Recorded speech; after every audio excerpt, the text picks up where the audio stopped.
કે મહિલા હોય ત્યાં રોડ રસ્તાના પ્રશ્ન માટે અમને બોલાવ્યા હતા. ભારતીય જનતા પાર્ટીના કોર્પોરેટર હોવા છતાં અમને બોલાવ્યા હતા, કારણ કે એને અમારી પાસે આશા હતી.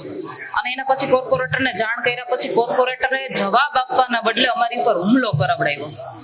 જોકે આ બધી જ ઘટનાની અંદર પોલીસે એક ફરિયાદ લીધી છે, જેવી તેવી કલમો લગાવી છે, અને એમ કેવાય ને કે આ જીવલેણ હુમલો કર્યો છે. છતાંય કલમમાં એવું કઈ એને નાખ્યું નથી. બાકી અમારા ચેતરભાઈ વસાવા હોય એ ગ્લાસ ફેંકે તો એની ઉપર 307 થઈ જાય. અમારે યુવરાજભાઈ હોય ગાડી ઉભી રાખી હોય અને એની ગાડી માથે કોક ચડી જાય તો એની ઉપર 307 થઈ જાય. પણ અમારી ઉપર જીવલેણ હુમલો થાય તો અમારી ફરિયાદ સાંભળવામાં ન આવે. સાંભળે તો નાની મોટી કલમો કાઢી અને એને જામીન આપીને તરત છૂટા કરી દે. અને એટલા માટે જ આ ગુંડા તત્વો છે ને એ બેફામ બની ગયા છે. જોકે પોલીસે એનું કામ તો ઢીલું પોચું કરશે દેખાડવા પૂરતું, કારણ કે આપણે મજબૂત છીએ આમ આદમી પાર્ટી તરીકે, એટલે ઢીલા પોચું કામ તો કરશે.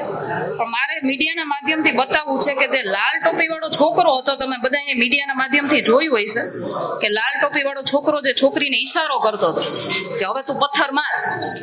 પોલીસે ગોઈતું હોય કે નથી ગોઈતું મને ખબર નથી, પણ અમે એનું ઇન્સ્ટા આઈડી ચેક કર્યું છે અને હું તમારા માધ્યમથી આ ઇન્સ્ટા આઈડી એનું બતાવવા માંગુ છું. આ ફોટા હું તમને બધાને મીડિયા સમક્ષ બધાને આપીશ.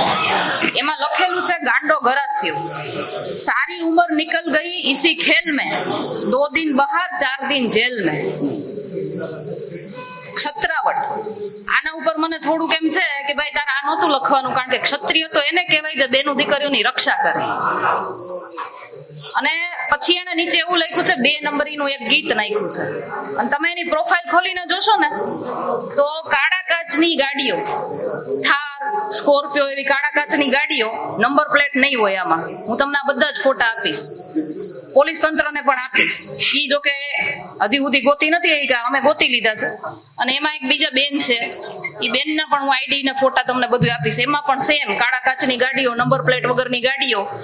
જે હું કઉ છું ને ગોંડલની જનતાના અવાજથી કઉ છું, તમને એના શબ્દોથી કઉ છું કે ચૂંટણી સમયે બેફામ રીતે આવા કાળા કાચની ગાડીઓ, નંબર પ્લેટ વગરની ગાડીઓ જે બૂથ કેપ્ચરિંગ કરવા માટે દોડે છે ને એ જ ગાડીઓ છે આ બધી.